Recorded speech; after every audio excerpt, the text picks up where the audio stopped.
said, you're good. Oh. Welcome to the Sauced Hockey Podcast. I'm David. And I'm Charlie. And we are live in Nashville for opening night on Thursday night. And tonight we're going back to Bridgestone Arena for the first ever Ice Age Classic between who? The Nashville Predators and the Utah Mammoths. We've got Sabertooth Tigers versus Woolly Mammoth. Ice Age Classic. It's going to be exciting. So, Charlie, what's on the show today? Tell our friends here. We're going to recap our season opener against the Blue Jackets on Thursday, which was epic.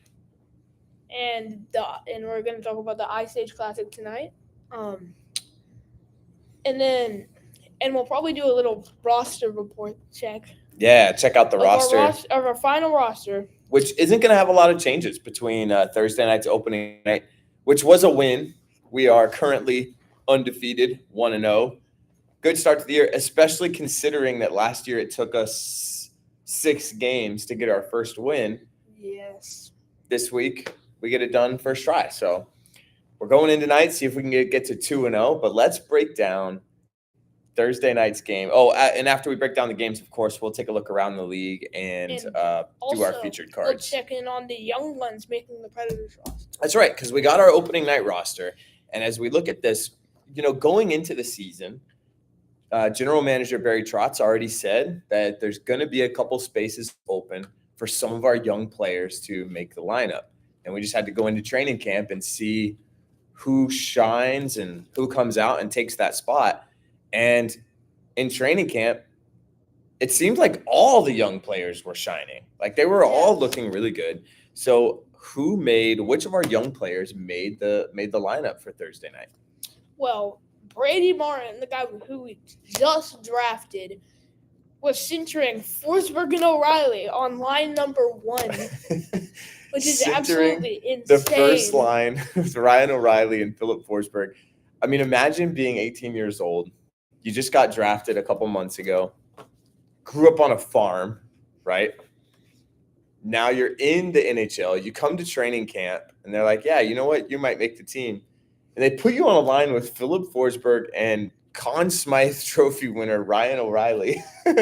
And not only do you make opening night roster, you make it as the number 1 center. That's crazy. We also got Joachim Kimmel on second line with Stammer and Svechkov, I believe. Yeah, and not as surprising to me. Kimmel has been one of our prospects for the last couple of years that fans have been waiting to see when he was ready to make the jump onto the big roster. And we've seen him for a few games before, but this time he made the opening night roster, which was cool. Yes. Well, Matthew Wood is injured. Yeah. And he got sent down to Milwaukee. He looked great in preseason. He looked absolutely amazing, definitely. So he's going to be, I almost guarantee he'll be one of the first ones that we pull up when someone goes down to an injury or someone's having a rough time. I could see Matthew Wood coming up pretty fast. We have Ozzy Weisblatt in the lineup. But was scratched Thursday night. But he was scratched.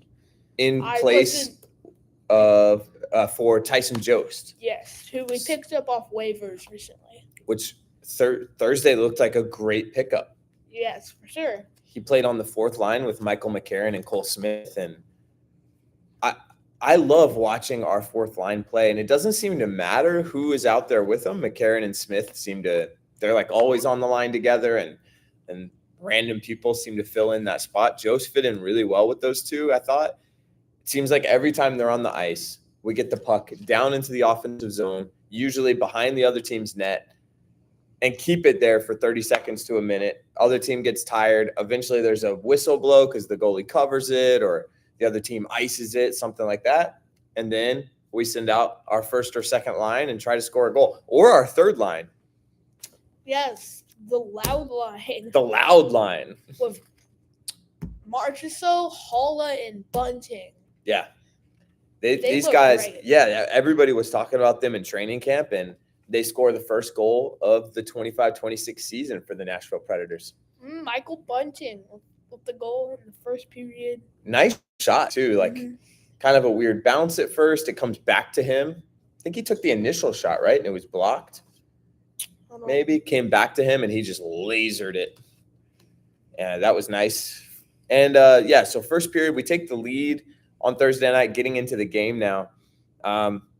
Through the first two periods, I thought that the Columbus Blue Jackets, that's who we opened up against on Thursday night, if you didn't catch the game. Columbus, I thought, was the better team for the first two periods. I totally agree on that.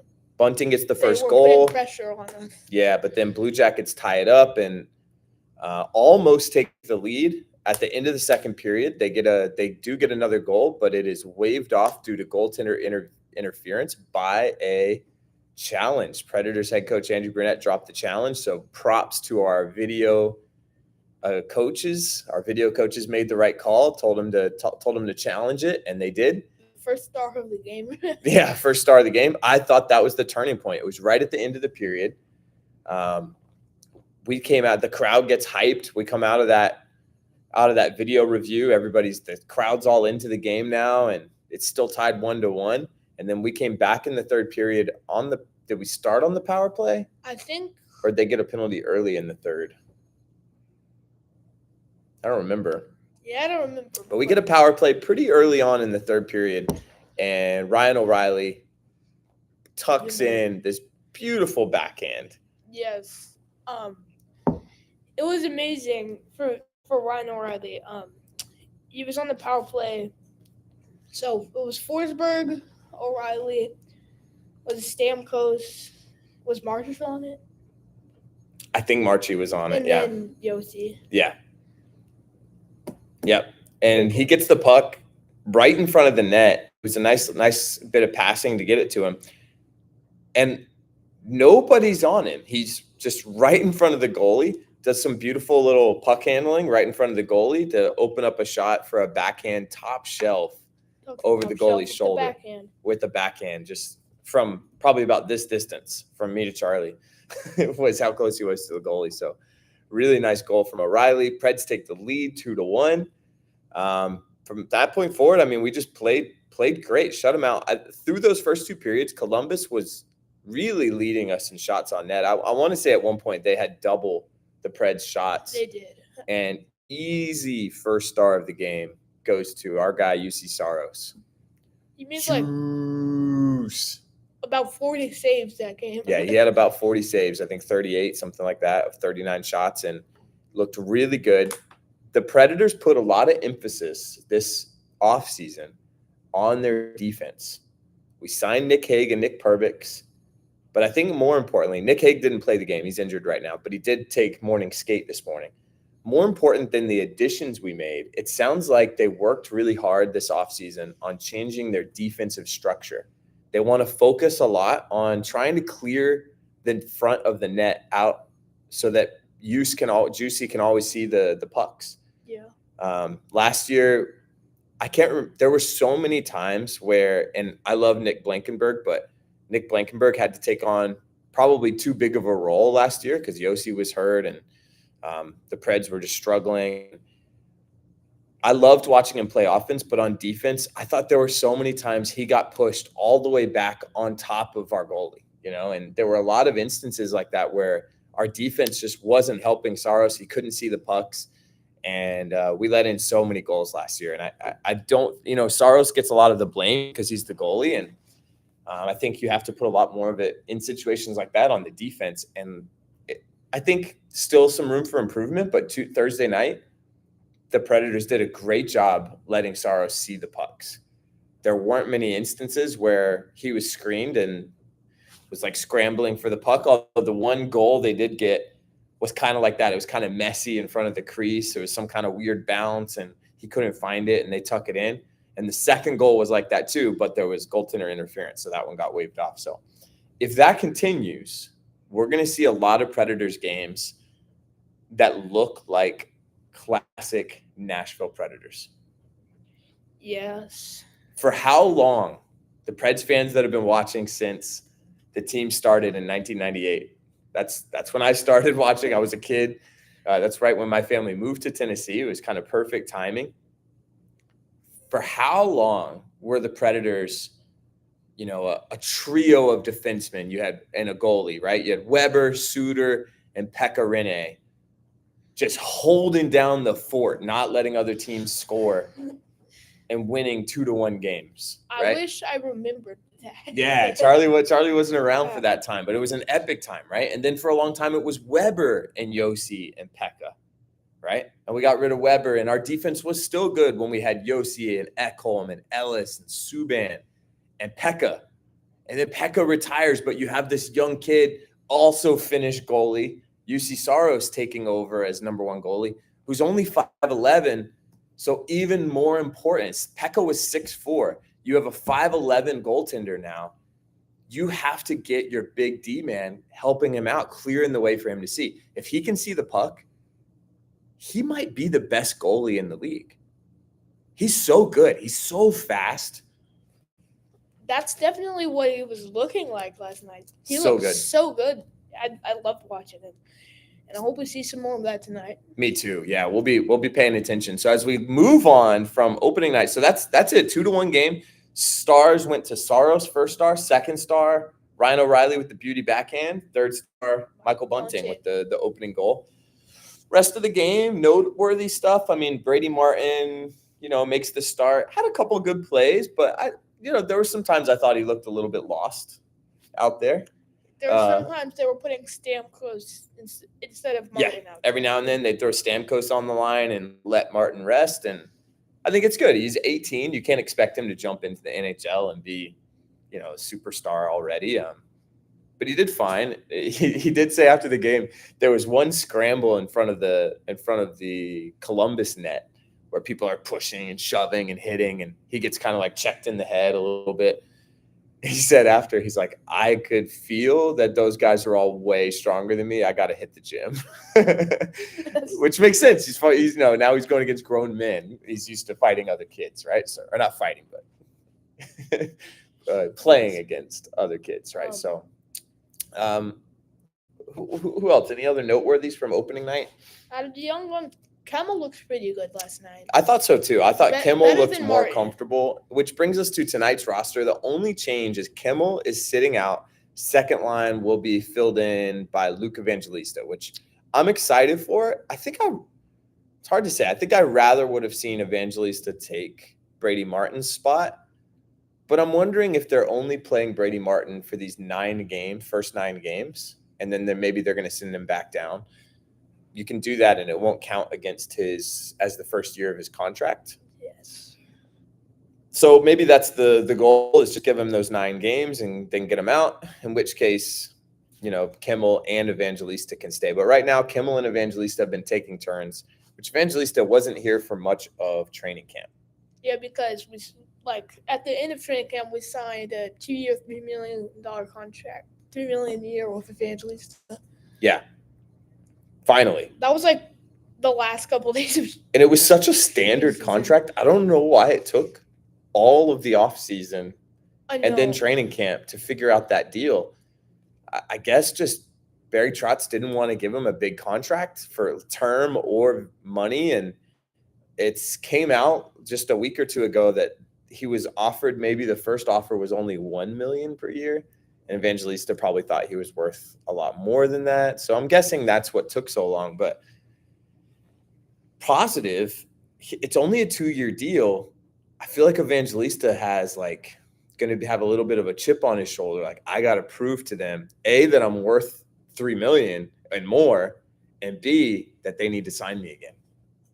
Yes. Or show how good he is so that if the Preds don't sign him again, some other team will want him, right? So Evangelista is going to be playing hard these 2 years, right? He can get to sign an 8-year deal that he can just coast. He's got 2 years to show us his worth.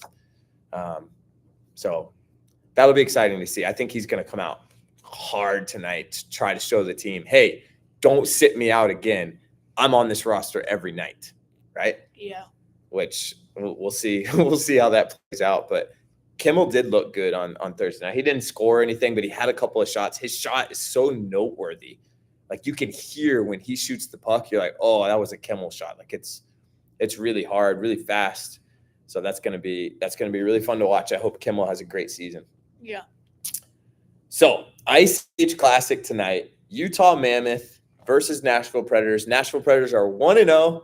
Utah Mammoth 0-1. They lost their opening night game to the Colorado Avalanche, who maybe are the top seed in the West. I don't know. It's hard to not count Edmonton as the top seed.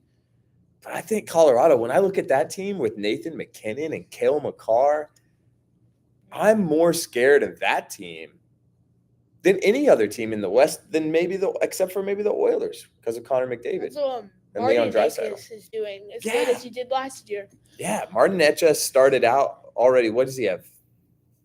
I don't know, at least 3 goals. Yeah, he looks really good. So anyway, Avalanche beat the Mammoth, I think also 2-1. I think it was a tight game. Mammoth have Vemelka in net, who finished the year really strong last year, and he's going to be starting again tonight. Remember last year at the end of the season, he started every game. Yeah. I remember going to look to see who their backup was. They literally weren't using their backup. I don't know how long it was. It was something ridiculous, 20 games. We should look it up. It was a long time, and Vemelka did really well. So he's going to be hard to score on. Utah has guys like Clayton Keller, Logan Cooley, and Dylan Gunther on offense. I feel like they're going to be a dangerous team. We're going to have to be careful tonight. Definitely. I don't know. I think we can definitely take them on. We definitely our game started to get better in the third period. So hopefully we're just getting warmed up, and now we're gonna come out rocking tonight. Agreed.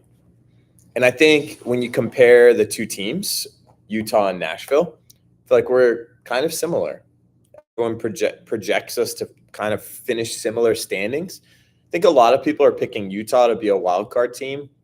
No one knows. When I listen to all the analysts try to make predictions, of course, if you listen to Nashville Predators media, it's different. But when you go to listen to, Spit and Chicklets had their Central Division preview this week, everyone views the Preds as a wild card, or a wild card, but not the wild card spots. Yeah. A wild card as in we have no idea where this team could land. Literally 1 year ago, we were Stanley Cup contenders because we signed Stamkos, Marchessault, and Brady Shea. Had the worst season ever. Now everyone's like, wait, they still have all those guys. Could they be good? Can we do what we were supposed to do last Yeah, season? do they figure out what the issue was? And now this year the Preds are a playoff team, or are we bad like we played last year? So I think that's what everyone's trying to figure out, whereas Utah – is more consistently bad climbing into good, right? They haven't made the playoffs yet, but when they were the Coyotes, they were bad all the time. Pretty bad. But I feel like they're on the way up now. Definitely. They've got a good young team. So, but if you compare kind of where Columbus finished the year last year, just barely missing the playoffs, I think Utah is a similar level of opponent to Columbus.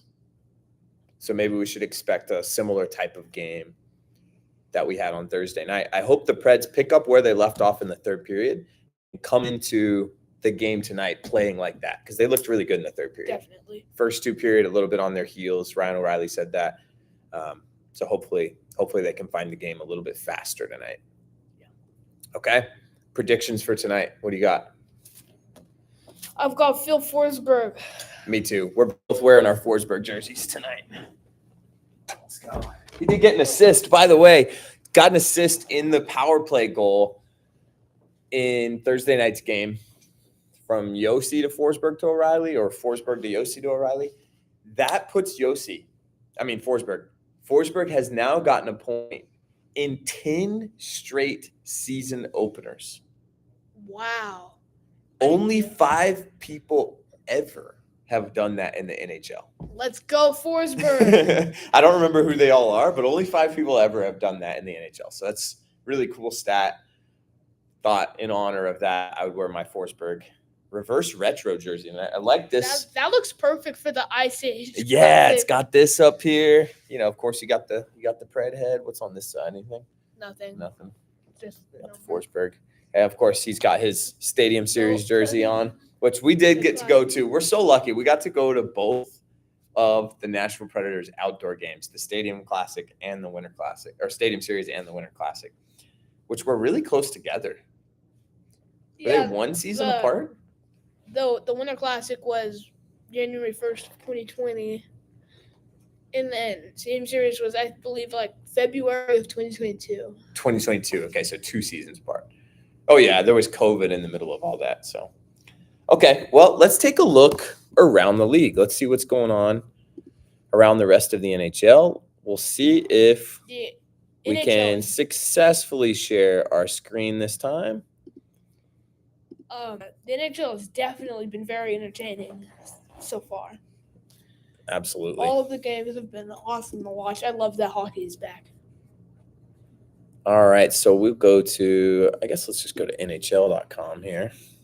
So today's a cool slate. We have the entire league is playing today. Currently, right now, the Flames are up on the Blues 1-0 with a goal from Matt Coronado. And the only other game that's gone on so far today was Kings and Jets. Jets took it 3-2 with goals from Iafallo, Mikey Anderson, Adrian Kempe, Mark Scheifele ×2. So he gets the last 2 goals of the game. Whoops. And Jets continue to look really good with Connor Hellebuck backing them up. But look at all the games tonight. I mean, Sabres-Bruins, not super exciting. I like this game, Maple Leafs-Red Wings, although the Red Wings looked awful in play. Visually, they looked amazing. Did you see their new jerseys? No. They're celebrating, I think, their centennial jerseys like the Rangers too. And both the Rangers and Red Wings new jerseys look sick. They're awesome. So the Red Wings played awful, but looked really good. Against the Maple Leafs, that'll be good. Devils Lightning. What we got here? Senators Panthers. Kachuk showdown, except Whoa. Matthews injured. So Not Kachuk showdown. Brady looked awesome. Assisted on like 4 or 5 goals or something. He assisted so many times. They're both undefeated, so that should be a good game. Capitals Islanders. That's a rematch of when Ovi broke the record. Oh, yeah. Good memory. Rangers Penguins. They already played each other once. They're going to play again. Justin Brazeau, 3 goals. Leads the league in goals right now. Who would have thought that was? I love at the beginning of the season when you get like crazy performances from people that you didn't expect. And for a little while, they're like leading the league. And then, of course, after a month or two, things start to level out and the top guys that you always expect to be at the top are at the top. But like right now, you've got Justin Brazeau as the league leading goal scorer. Who'd have thought that? Flyers, Hurricanes, Canadians, Blackhawks, 2 young teams. That should be a fun one. Mammoth Preds, Blue Jackets, Wild. That one's interesting. This one, though, Stars Avalanche. That's that Central Division beasts right there. I'm really curious. I think Colorado is going to be so good this year. I'm really curious if Dallas continues to be as good as they have been or if they start to fall off. They have Mikko Rantanen now, so they could be even better than they were. Is Mikko Rantanen going to play like he did in the playoffs right. all season? Stars have a new coach, too, I think. Yeah. Right? I'm pretty sure. Canucks, Oilers. I always love this matchup for some reason. That is a great matchup. It's fun. Ducks, Sharks, meh. Golden Knights, Kraken, meh. So, pretty good slate today of games. I'm excited to watch a lot of those. Of course, we're going to be at the, so we won't see much. Let's go ahead and take a look at the stats. And what do we have here? 4 points. Jack Eichel, Team USA. Let's go. Looks incredible on the line now with Mitch Marner. I mean, just how awesome is that, right? Mark Scheifele looks really good. And he just signed a new contract. And so did Kyle Connor. So the Winnipeg Jets are keeping their guys. I think that's really cool. Then we have Scheifele, Malkin. Malkin looks really good. He started last season looking really good too. Dorofeyev had a hat trick already. Opening night hat trick. Kyle Connor, David Pastrnak, Mark Stone, Artem Zub. He looks good. He's usually a defensive defenseman. So cool that he's gotten a couple points already. Then we go over to goals. Dorofeyev on top. Kyle Connor, Justin Brazeau tied for second. Assists, Kenny Malkin. All of his points are assists. Let's go over to goals against average. Artur Silovs. A few guys with shutouts already. And a few guys tied here with one. Saros tied there. Save percentage.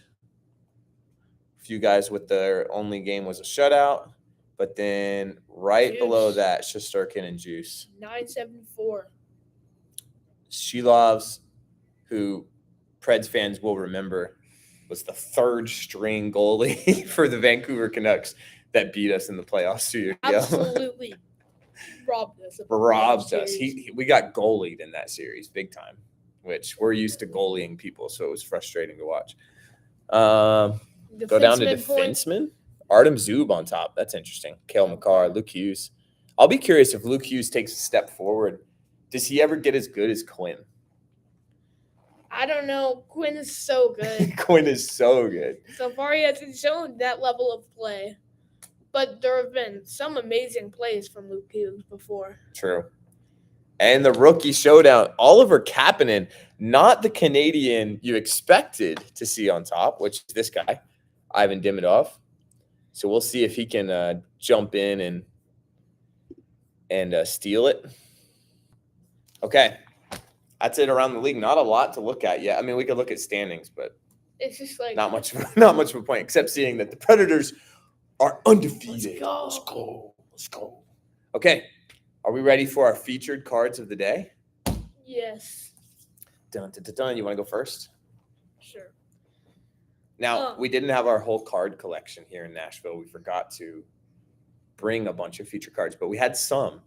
So we brought some in case we decided to go to the Gold Walk and try to get some autographed. But the Gold Walk is where all the Predators come out for the first game. But we didn't go. We decided to take it easy and order Hattie B's to the hotel room, which was delicious. And all right, who you got? So I got Mr. who scored last night to game-winning goal, Mr. Beauty Backhand, Ryan O'Reilly. Ryan O'Reilly, full art Young Guns card from the Colorado Avalanche. From last year's Upper Deck set. O'Reilly is easily one of my all-time favorite Nashville Predators, and he's only been with us like 2 years. Yeah. I love O'Reilly. Watching him work is just inspiring. He stays after every practice and practices extra. Watching him like encourage Brady Martin and give him tips and stuff, and I don't know, listening to him in interviews after the game, he always he takes the idea of extreme ownership maybe too seriously. Like he always accepts the blame, never puts the blame on his teammates, always says we have to do better, not like, oh, those guys need to do better. Like he's just a leader through and through. And one of the alternate captains for the Preds this year. Obviously, they're not going to strip Roman Josi of captaincy, but I think when you look at leadership qualities on the team, there's lots of different ways to have leadership. Josi's more of a quiet leader, but O'Reilly, I think, is like the most true leader on the team. And he's the king of face-offs on the Preds. King of face-offs. Scores goals. Lots of power play goals. Plays hard on defense, too. And if he needs to, he'll get in a fight. He'll fight if he has to. Doesn't fight often, but he will if he has to. On that note, official 2 alternate captains this year, Stamkos and O'Reilly. Yes. I don't know how I feel about our guy Forsberg not having one of them. Both of our jerseys right now have the A on it. I mean, he's just... Because he's been the A before, but... I don't know if he talked to leadership and was like, I don't care. I don't really need an A. Or what happened, but he's our all-time leading point provider for the Nashville Predators. Super inspirational to watch and encourages the young players. I don't know. I'm sad Forsberg's not an alternate captain. Okay. I mean, Stamkos, he might be like one of the old guys of leadership, but he hasn't been on the Preds for. Yeah, he's new, and he hasn't done anything on the Preds yet either. Like, yes, legendary Hall of Fame career, without a doubt, but with the Tampa Bay Lightning, not with the Nashville Predators. So, and if Stamkos showed up on the team and there weren't any veterans that could be the leaders, maybe like, okay, you make him the captain. But we have veteran leaders already. We already have Yossi and Forsberg and stuff. So O'Reilly. So it's just kind of weird that Stamkos takes it to me. I would rather see it in rotation or just stay with Forsberg, even though Stamkos is incredible. He's Steven Stamkos. I think he's 5 power play goals away from being top 10 all time. Stammer. Okay, my card. Young Guns. Upper Deck. Last year.